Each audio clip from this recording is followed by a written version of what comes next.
My name is Nadine Thorne, and I hold the rank of Major General in the United States Army.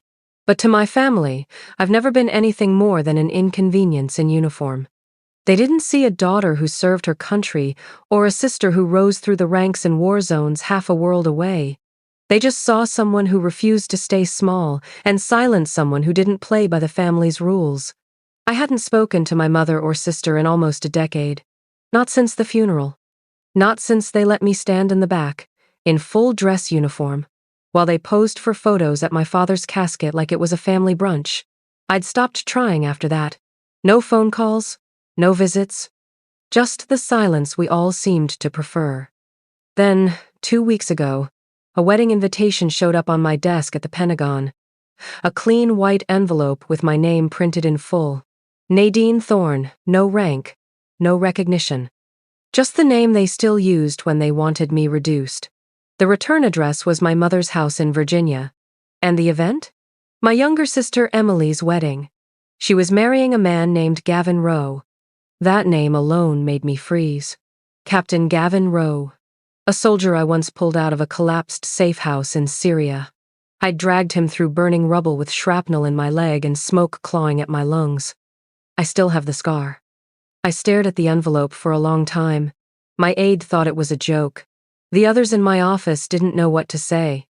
But what got me wasn't the invitation, it was the handwritten note tucked inside, penned in my mother's immaculate script. Please behave. That was all it said. No greeting, no warmth, just a warning, like I was a threat to the pageantry. I didn't RSVP. I didn't call. I simply booked a red-eye flight and arranged for no one to pick me up.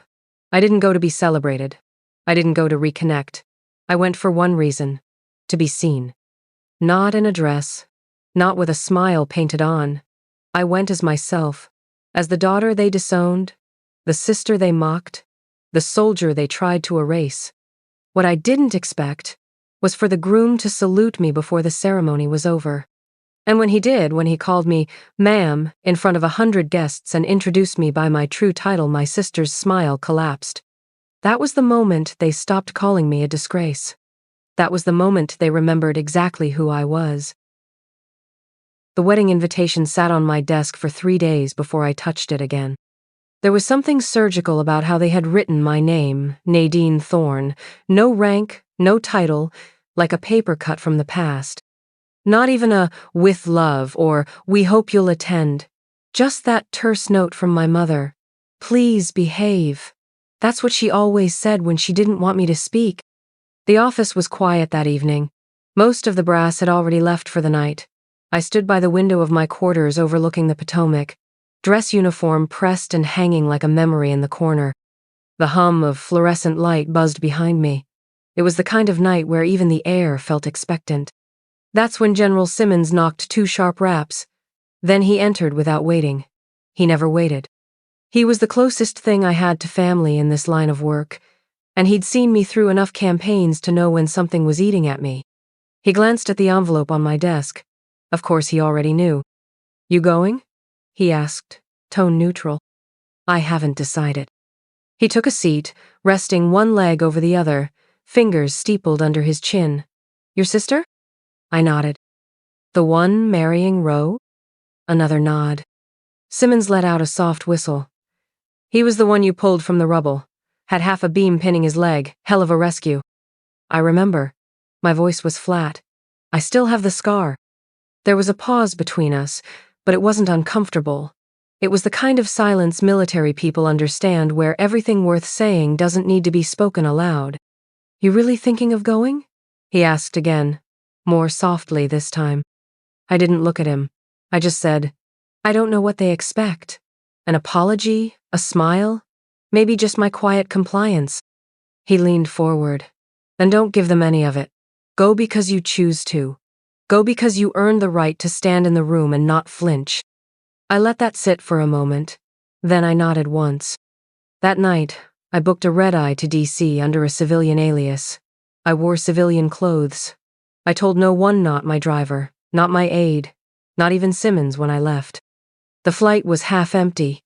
I chose a window seat and paid extra to keep the other empty. The stewardess offered me champagne after noticing the insignia on my carry-on. I asked for water. Somewhere over the Midwest, I closed my eyes not to sleep, but to steady myself. I wasn't going into combat, but family. That's a battlefield with no maps. The plane landed early, before dawn. The terminal at Reagan was quiet, nearly antiseptic. I cleared security in minutes, my military ID slicing through bureaucratic layers like a blade. I didn't wait for baggage. Everything I needed was in one carry-on, and the uniform folded neatly inside. As I stepped outside, the morning hit me hard. Virginia in spring was always disarmingly beautiful. Blossoms on every street corner. Cardinals flitting between branches, like nature's apology for everything else that hurt. I rented a car. No driver. No escort. Just me and the road I used to bike down when I was 12, and still thought my mother's silence meant she was tired, not calculating. When I reached her house, I didn't knock right away. The shutters were painted recently. The lawn was trim, everything in its place, a shrine to appearances. When the door opened, Barbara Thorne stood there in cream slacks and a stiff blouse that probably cost more than my entire duffel bag. Her hair was pulled into a perfect twist. She looked me over with all the warmth of a customs officer. "I see you got the invitation," she said. "I did. I hope you remembered to pack something appropriate." "I brought my uniform." Her nostrils flared just slightly. "Please don't cause a scene, Nadine. This is Emily's day." I looked her in the eye, voice even. Then maybe she shouldn't have invited the disgrace of the family. She didn't respond, just stepped aside and let me in. It was starting already. The house hadn't changed. Same lemon polish on every surface. Same chandelier in the foyer with a bulb out, like it was daring anyone to mention imperfection. Even the silence felt rehearsed, like a soundstage waiting for cameras. Emily wasn't home when I arrived. Thank God for that. Barbara led me to the guest room with the casual coldness of a hotel concierge. "We're keeping it simple," she said as she opened the door. "Rehearsal dinner tomorrow. Ceremony the day after. We'll need you dressed and seated before the guests arrive." "No processional for the family?" I asked lightly. She paused. "You're not part of the wedding party." "Of course not." The room was immaculate. Beige carpet, white linens, a single hydrangea on the nightstand like a peace offering that hadn't been agreed upon. I placed my duffel on the floor, hung the uniform still in its garment bag, and didn't bother unpacking. I wouldn't be staying long. That evening, the rehearsal dinner took place at a private country club overlooking the Potomac. It was the kind of place where smiles were manicured, and every table had name cards printed in elegant cursive. Mine simply said, N. Thorne. No rank, no title, not even Ms., just the initial. It sat at the far end of the table, near the server's entrance, where the draft from the kitchen kept the air moving and the wine rarely reached. I pulled out the chair and sat quietly. The room buzzed with light conversation. My mother hovered like a stage director, adjusting napkins and wine glasses. Emily walked in 15 minutes late, dressed in ivory silk, glowing like she'd swallowed every spotlight in D.C. She barely looked in my direction before greeting our uncle with a squeal and a laugh that landed like a slap. They toasted her with sparkling rosé. "To family," someone said. "To Emily and Gavin," said someone else. "To new beginnings," Barbara added, her eyes flicking toward me but never landing. No one mentioned me. No one said, "Welcome back, Nadine." No one asked what I'd been doing for the last 9 years. The only acknowledgement came from a retired colonel seated 2 spots from Barbara. He squinted at me, tilting his head. "You look familiar," he murmured. Barbara leaned in quickly. "Nadine's doing security consulting now, overseas, lots of travel." "Security?" he asked, eyebrows raised. Emily chimed in, grinning. "She guards important doors. We think."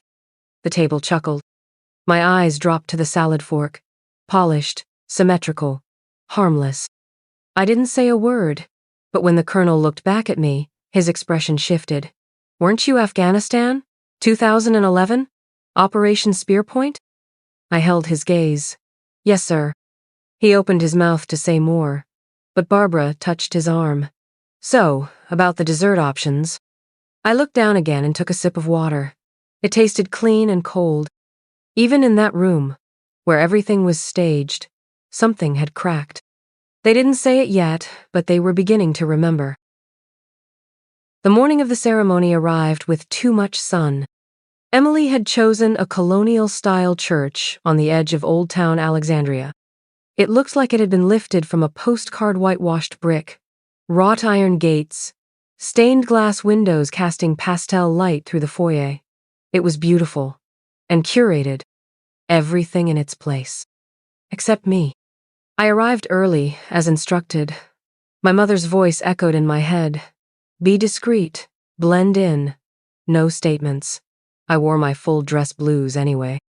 Not to provoke, but because I had earned every ribbon, every bar. I wasn't going to dim myself for anyone. The moment I stepped into the foyer, I found the seating chart. Names printed on thick, pearlescent cardstock. Table numbers listed beneath like VIP codes. I scanned the chart once, then twice. No Nadine Thorne, no General Thorne, no anything. Then I saw it bottom right corner, scribbled in pen like an afterthought. Table 12, fire exit. I almost laughed. It was so on brand I could have framed it. Barbara breezed past me moments later, a blur of beige chiffon and forced warmth. You're at 12, she said, not breaking stride. It's quieter, for everyone's sake. I didn't reply. I walked into the sanctuary and took my place near the back. The pews filled slowly, all chatter and perfume and pearls. Bridesmaids fluttered. Cameramen snapped, posed candids. Gavin stood at the altar, polished and unreadable. Our eyes met. For a moment, I thought I saw something flicker recognition. Maybe regret, but it passed too quickly to catch. Emily made her entrance with the theatrical grace of a woman who'd been practicing for this her entire life. The guests stood. The music swelled. Everything about her sparkled. And me? I remained seated. No one noticed.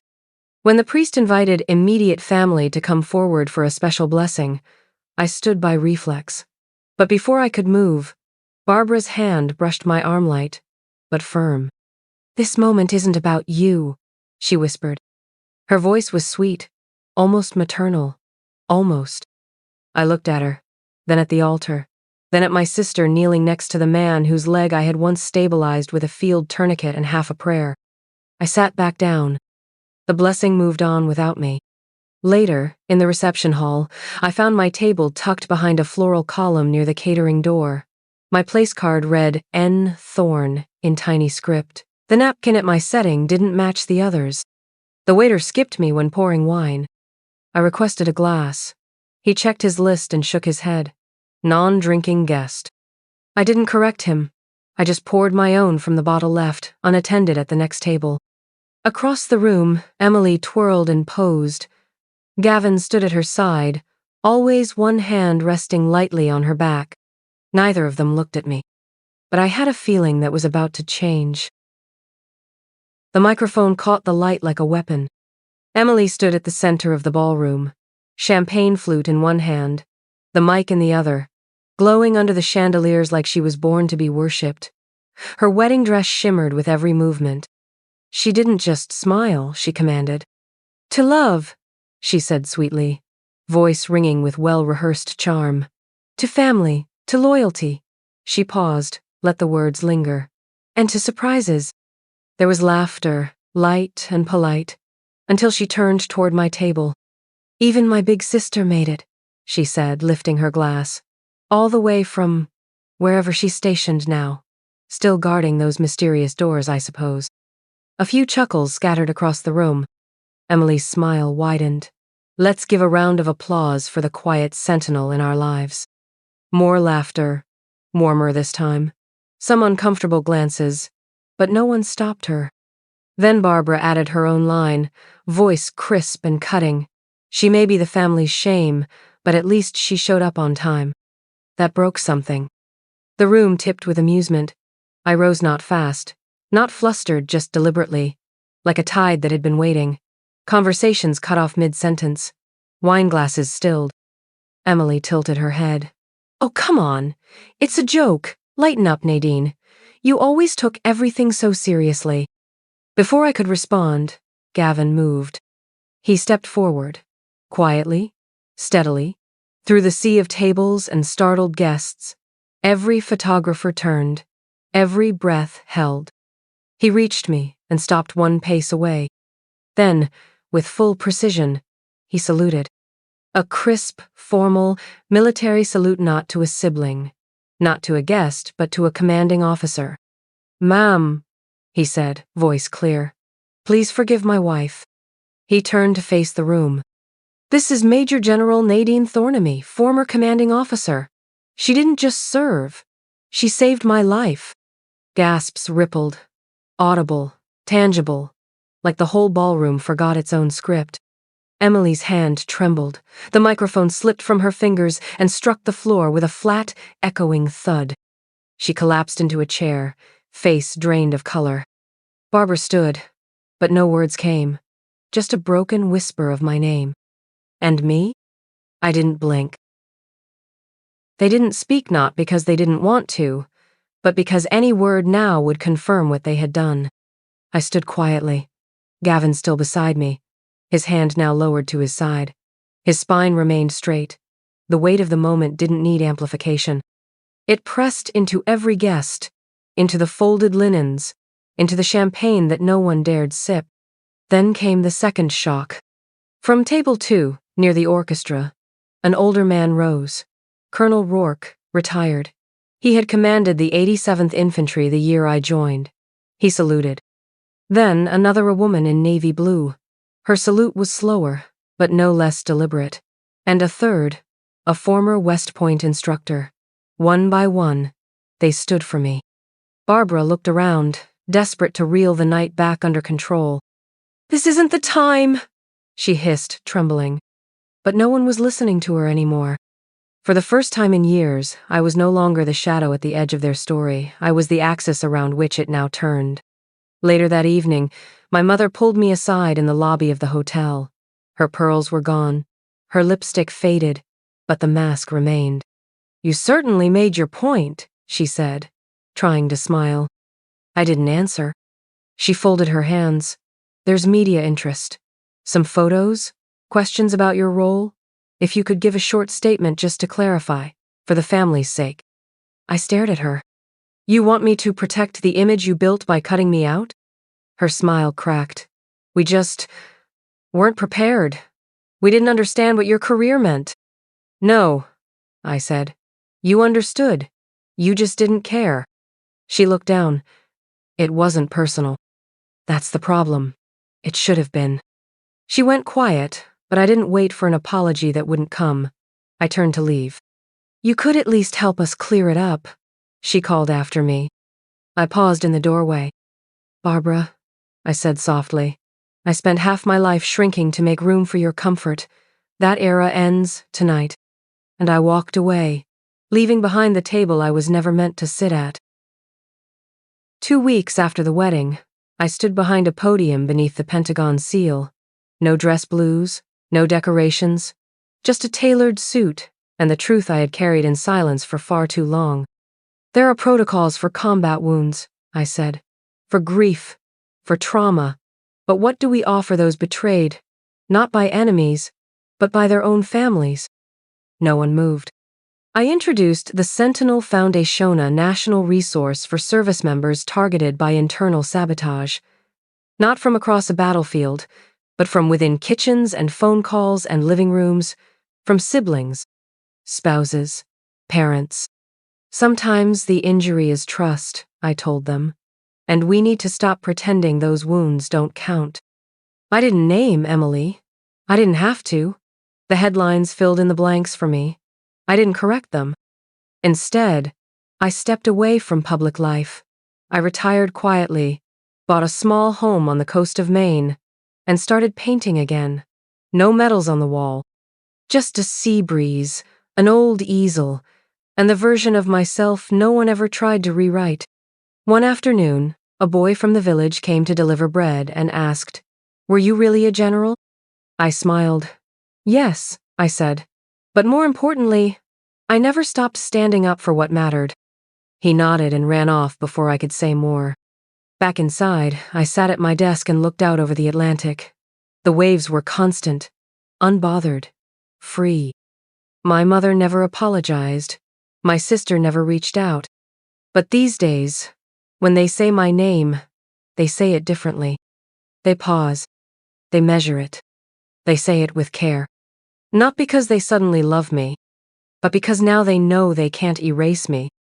And that is the quiet kind of justice I never needed to shout.